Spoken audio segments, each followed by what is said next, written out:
Yes. Good Thanksgiving. Have a good Thanksgiving. We made of it. We made of it, you know. Yeah, thank you. Well, this one we're gonna finish up on in the book of Genesis, and really, I guess we could say the last of the patriarchs, and the drama of redemption. We'll finish up our last story on Jacob, because that's when we finish this. This is when we finish Jacob and the story of him. This is the last one we do, I think, if I remember correctly. It's the last lesson we do in Genesis, I think it is. Mm-hmm. And I was hoping we would be able to move on through by chapter, but that's not the case though. At any rate, we press on and finish up this one. First read.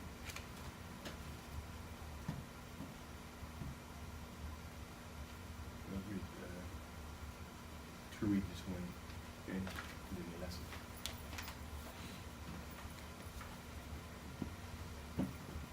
Our first reading will come from Exodus 21, 2 and 4.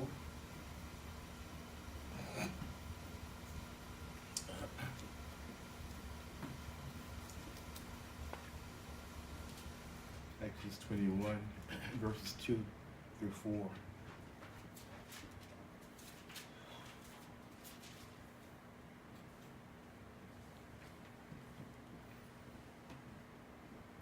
Amen. It says, when you buy a Hebrew slave, he shall serve you 6 years, and in the 7th year he shall go out from thee for nothing. If he comes in single, he shall go out single. If he comes in married, then his wife shall go out with him.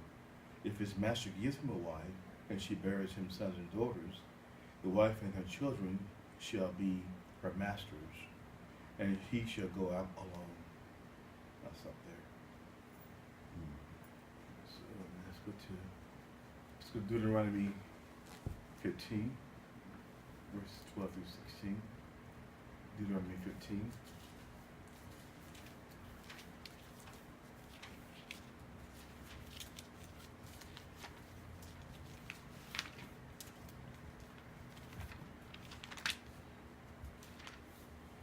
Amen. And if your brother, a Hebrew, man of Hebrew woman, is sold to you, he shall serve you 6 years, and in the 7th year you shall let him go free from you. And when you let him go free from you, you should not let him go out empty-handed. You shall furnish him liberally out of your flock, out of your threshing floor, and out of your winepress. As the Lord your God has blessed you, you shall give to him. You shall remember that you were a slave in the land of Egypt, and that the Lord your God redeemed you before I commanded you this day. But if he says to you, I would not go out with you, I would not go out from you, because he loves you and your household, since he is well off with you, then you shall take an awl and put it through his ear into the door, and his ear into the door, and he shall be your slave forever. And to your female slave you shall do the same. It shall not seem hard to you when you let him go free from you, for at a half cost of a hired worker he has served you 6 years. So the Lord your God will bless you in all that you do. Okay? Okay. Let's go to.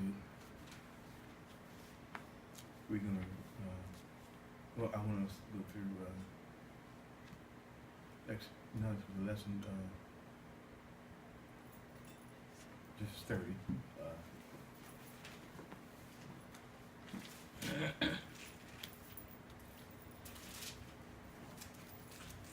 And we're going to read through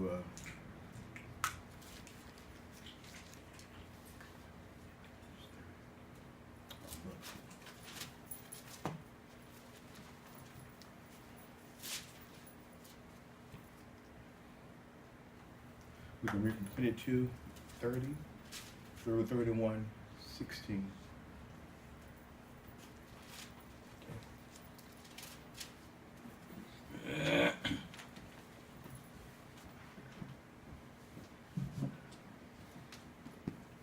And the word reads, Then God remembered Rachel, and God listened to her and opened her womb. She conceived and bore a son and said, God has taken away my reproach. And she called his name Joseph, saying, May the Lord add to me another son. As soon as Rachel had born Joseph, Jacob said to Laban, Send me away, that I may go to my own country, my own home and country. Give me my wives and my children, for whom I have served you, that I may go, for you know the service that I have given to you. But Laban said to him, If I have found favor in your sight, I have learned by divination that the Lord has blessed me because of you. Name your wages, and I will give it. And Jacob said to him, You yourself know how I have served you, and how your livestock has fared with me. For you had little before I came, and it has increased abundantly, and the Lord has blessed you wherever I turn. But now when shall I provide for my own household also? He said. What shall I give you? Jacob said, You shall not give me anything. If you will do this for me, I will again pasture your flock and keep it. Let me pass through all your flock today, removing from it every speckled and spotted sheep and every black lamb, and the spotted and speckled among the goats, and they shall be my wages. So my honesty will answer for me later, because you came to look into my wages with you. I'm sorry, I should do it again. So my honesty will answer for me later, when you come to look into my wages with you. Everyone that is not speckled and spotted among the goats and black among the lambs, if found with me, shall be counted as stolen. Laban said, Good. Let it be as you have said. But that day Laban removed the male goats, Laban removed the male goats that were striped and spotted, and all the female goats that were speckled and spotted, every one that had white on it, and every lamb that had black. He put them in charge of his sons. And he set a distance of 3 days' journey between himself and Jacob. And Jacob pastured the rest of Laban's flock. Then Jacob took fresh sticks of poplar and almond and plane trees, and peeled white strips in them, exposing the white of the sticks. He set the sticks that he had peeled in front of the flock in the troughs, that is, in the watering places where the flocks can drink. And when they came to drink, the flocks bred in front of the sticks, and so the flocks brought forth, striped, speckled, and spotted. And Jacob separated the lambs and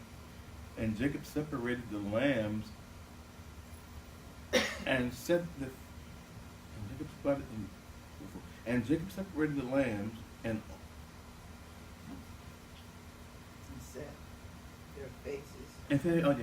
faces of the flock toward the stripe, and all the black in the flock to Laban. He put his own droves apart, and did not put them with Laban's flock. Whenever the stronger of the flock were breeding, Jacob would lay the sticks in the troughs before the eyes of the flock, that they might breed among the sticks. But the feebler of the flock he would not lay them there. So the feebler would be Laban's, and the stronger Jacob's. Thus the man increased greatly and had large flocks, female servants and male servants, and camels and donkeys. Now Jacob heard that the sons of Laban were saying, Jacob has taken all that was our father's. From what was our father's, he has gained all this wealth. And Jacob saw that Laban did not regard him with favor as before. Then the Lord said to Jacob, Return to the land of your father and to your kindred, and I will be with you. So Jacob sent and called Rachel and Leah into the field where the flocks were, and said to them, I see that your father does not regard me with favor as he did before, but the God of my father has been with me. You know that I have served your father with all my strength, yet your father has cheated me and changed my wages 10 times, but God did not permit him to harm me. If he said, the spotted shall be your wages, then the flock bore spotted. And if he said, the striped will be your wages, then all the flocks bore striped. Thus God has taken away the livestock of your father and given them to me. In the breeding season of the flock, I lifted up my eyes and saw. Read that again. In the breeding season of the flock, I lifted up my eyes and saw in a dream that the goats that mated with the flock were striped, spotted, and mottled. And then the angel of God said to me in the dream, Jacob, and I said, here I am. And he said, lift up your eyes and see all the goats that mate with the flock that are striped, spotted, and mottled. However you say that word, mottled, whatever it is.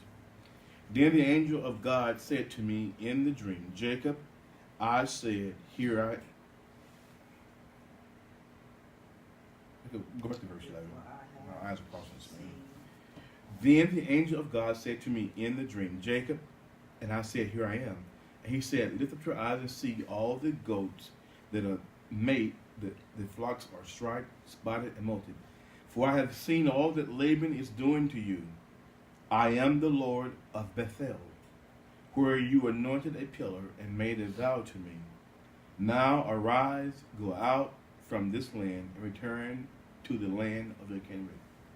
Then Rachel and Leah answered and said to him, is there any portion of inheritance left to us in our father's house? Are we not regarded by him as foreigners? For he has sold us, and he has indeed devoured our money. All the wealth that God has taken away from our father belongs to us and to our children. Now then, whatever God has said to you, do. Okay? I read that because that's really to fit that story, because the part we got is really all a partial story. If you remember how Jacob has been blessed by God, even in spite of himself and through all his trickery, his deception. And the one thing that I guess when you read this whole story, not this whole story, this whole drama with Jacob and Isaac, all these guys, really amazes me. And I understand it, but I don't understand it. I mean, I understand it conceptually, but in my heart of hearts, I really don't understand it. I guess because in my heart of hearts, I don't understand God. But this really is an amazing story of redemption, because you see in Jacob,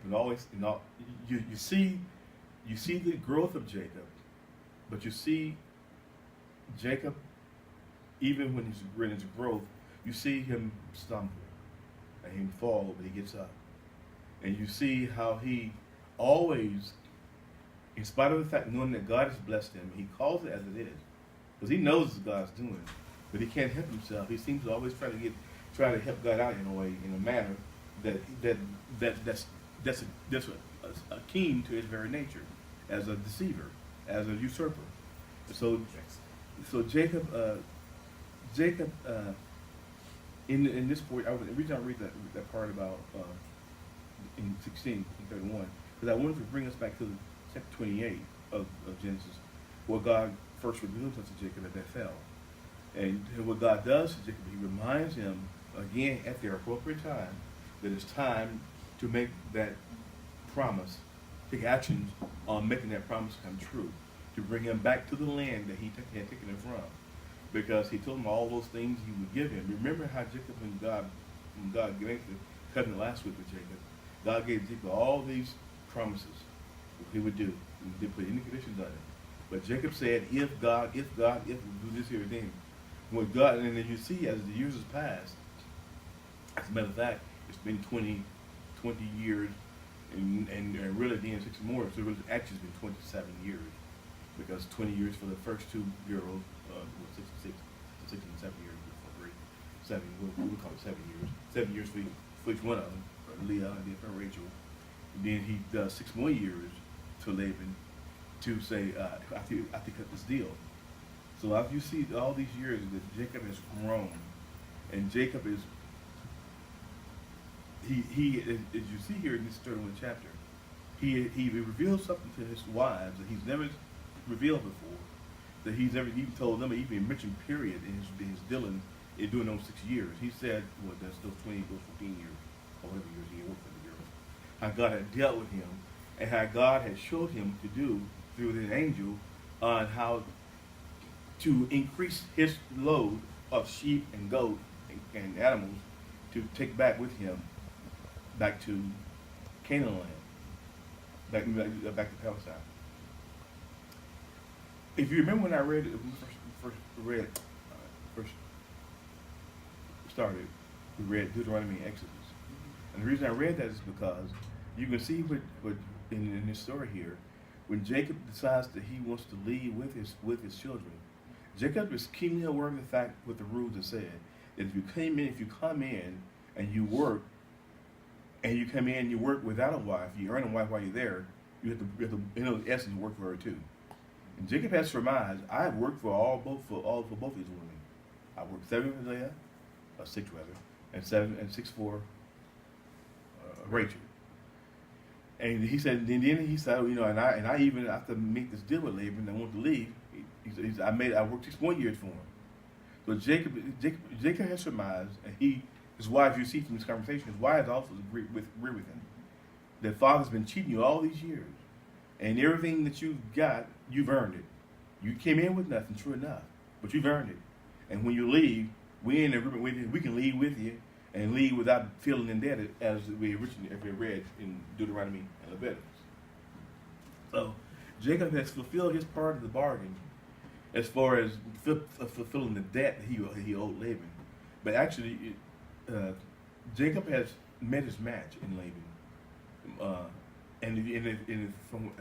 If you were to ask me, if you consider what Genesis and Moses does in his writings, he shows the seed of the serpent versus the seed of the woman.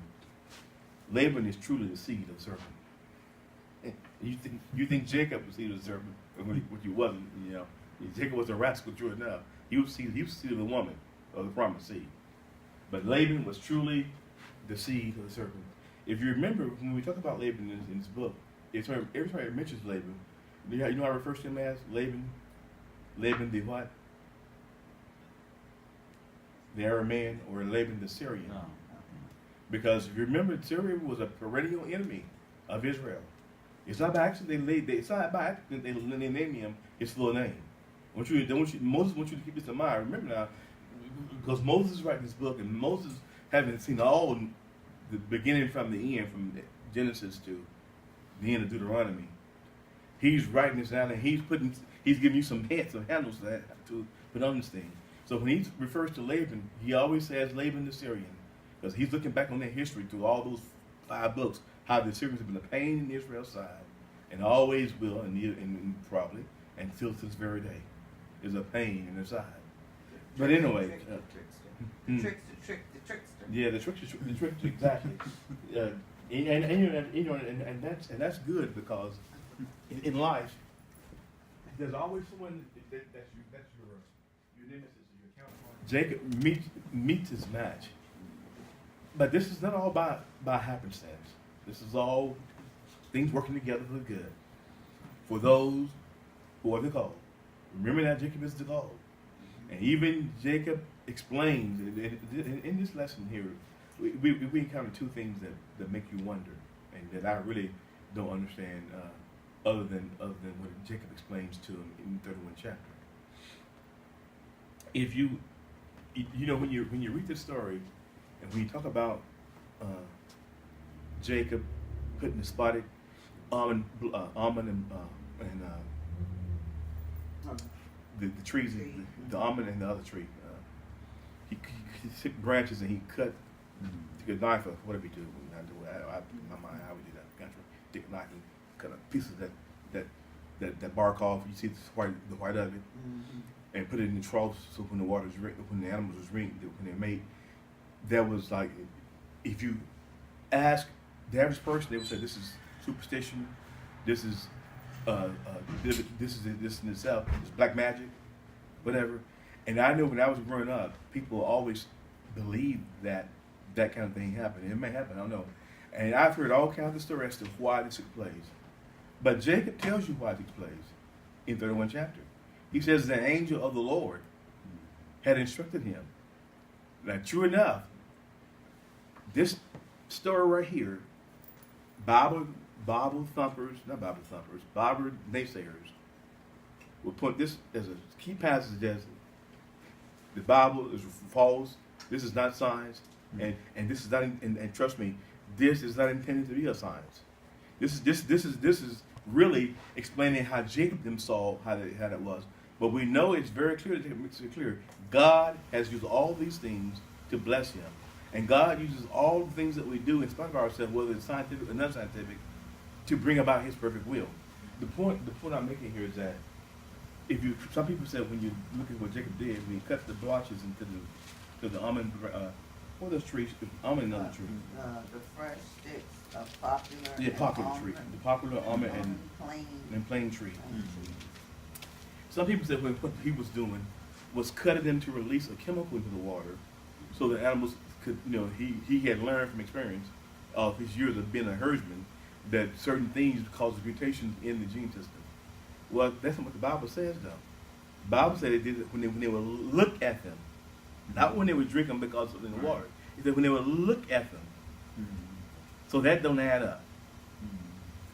And what I'm saying to you is that I heard this theologian say is that God always requires a testimony for what He does, and I think this is what's happening right here. Is you remember in the wilderness when Moses brings children of Israel out of Egypt and they're complaining, and when the time they complained so bad, the serpent bit them and they died, and the only way they were healed, remember how they got healed? He had to lift up the bronze serpent in the wilderness and then look upon it. We know that wasn't science. That was God. This is a similar example of this right here. So God's requiring a testimony here for as it demonstrates His grace. So what we see here is that Jacob, true enough, has learned, because he's a master herdsman. He's learned that hybrids tend to produce better offspring. That's one thing you learn if you ever raise pigs or cows, like that in the country. You know that hybrids tend to, at some point, produce a better strain. And he's seen that what we call the mongrel, the speckled, the spotted, and the other word they use in there, the mottled. He knows that typically somehow he didn't understand genetics. True enough, he didn't understand genetics 101. Trust me.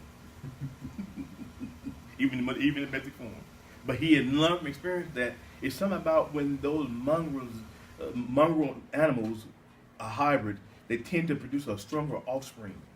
He knew that, but it said that what he would do when those particular animals will come, the spotted ones, the mottled ones, the speckled ones, come before the water trough.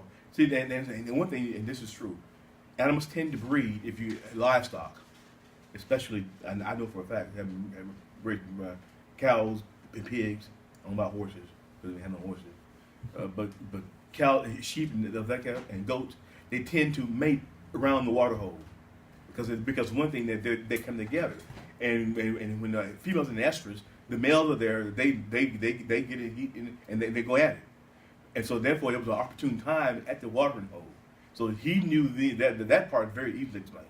That the watering hole is a spot for the amorous behavior, for the amorous behavior.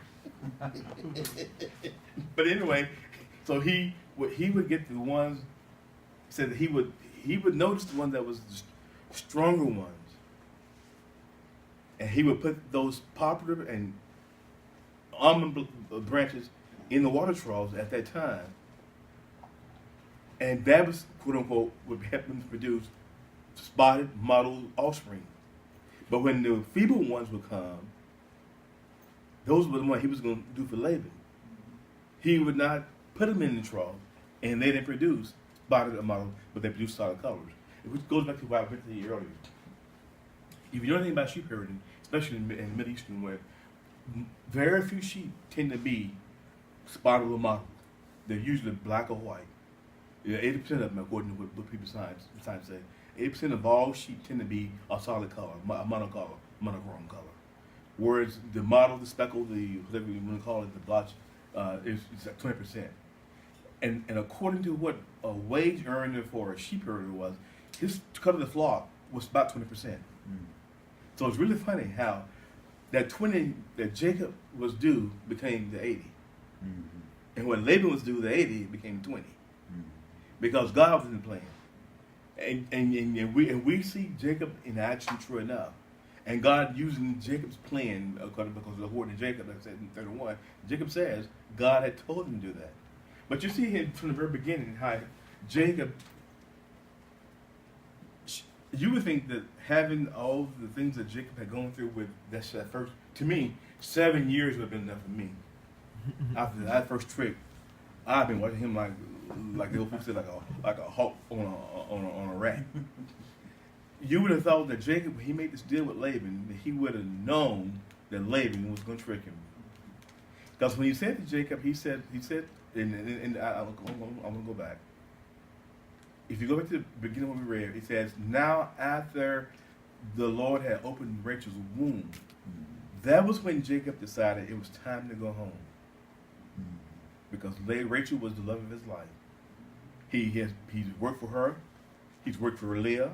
He's now worked for his 6 year. Well, it ain't at this point. He has not at this point. After that 14th year, he decided he wants to go. And Laban says to him, basically, I pay you to stay. Jacob said, no, I don't. He said, you don't have to give me nothing. That's what he says to me initially. You don't give me anything.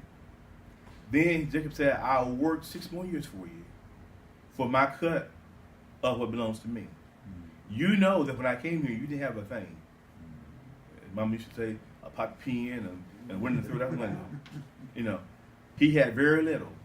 But he said, and what David said to Jacob, he says, I've seen by divination. And what my Bible says this means is that Laban knew that the divination, like always, knew the divination was wrong. Divination is forbidden not only in Jewish codes, but other codes as well. But he had divined from occultic gods that you're blessed because of that boy Jacob. And he knew that. So he wanted to keep Jacob because Jacob was his money maker. And so, but Jacob, he says to him, I tell you what, I make a deal with you, Laban. If you let me have my cut of the flock and my women, I will free for 6 more years. At the end of 6 years, I take mine and leave. Laban says, good. But Laban, way in advance, Laban's thinking ahead of Jacob, and Jacob should have known this too. Laban has agreed, but it said the same day that he make this deal with Laban. Laban commands his servants to take out all of the ones that Jacob had decided he spoke for. Right. See, because Jacob knew Jacob knew there was the minority number in the flock. The speckled, the mangled ones, or not the mangled, the spotted, the molted ones. What do you want to call it? The striped ones. Jacob knew those were the minority numbers. So he said, I'll take those, and you take the ones that are solid color, and and pepper it. And so in the meantime, what Laban does, he gets his servant to go ahead and cut all the spotted, speckled, the molted ones out of the flock, and give them to his sons, and sends them away on a 3 days journey. So Jacob can go get them overnight. And then he leaves the ones that are left are basically primarily all solid colors. And he's thinking, I got you now, brother. I got you now probably for more than 7 more years, 6 more years. I probably got you for 14 more years, 12 more years. So anyway, Jacob doesn't tell us until the next chapter that the angel of the Lord had told him in a dream, showed him these sheep. the speckled one, the spotted one, the molten one, that he was to put the almond blossoms and the poplar blossoms in the troughs of the water when they mate, and that would increase the herd. So that's what Jacob did. Every time the strong breed, as Jacob saw, the strong animal will come with the strongest drinking pool, the one that's hardy and sturdy. Jacob would put those branches in the water trough, and they increase.